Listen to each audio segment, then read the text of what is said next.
Saint Joseph Cluny பள்ளியில் அறிவியல் கண்காட்சி நடைபெற்றது. அப்பொழுது தேனிஷா என்ற மாணவி மினி புத்தக லைப்ரரியை தத்ரூபமாக உருவாக்கியிருந்தார். அப்பொழுது அவர் படிப்பின் அவசியத்தை கவிதையாக எடுத்துரைத்தார். அவரது மினி புத்தக லைப்ரரி மற்றும் அவர் எடுத்துரைத்த கவிதை பார்வையாளர்களை வெகுவாக கவர்ந்தது. மேலும் படி படி என்ற படிப்பின் கவிதையை படித்த மாணவிக்கு பாராட்டு குவிகின்றது. வணக்கம். எங்கள் தமிழ் உலகத்திற்கு வருகை தந்திருக்கும் இனிய உள்ளங்களுக்கு வணக்கம். முதலில் நாம் நம்ம செயல் திட்டத்தை பாரதிதாசன் கவிதையோடு தொடங்கலாம்.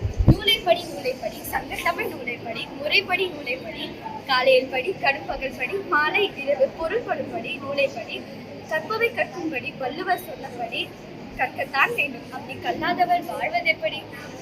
இப்போது நாம் செயல் திட்டத்தை காணலாம். எங்கள் செயல் திட்டத்தின் தலைப்பு தமிழ் நூலக திட்டம். தமிழ் இலக்கியத்தின் செழுமையை காணுதல். நமது தமிழ் நூலகம் பழமை பெறும் தமிழ் இலக்கியத்தை மற்றும் கவிதைகளை காட்சியளிக்கிறது.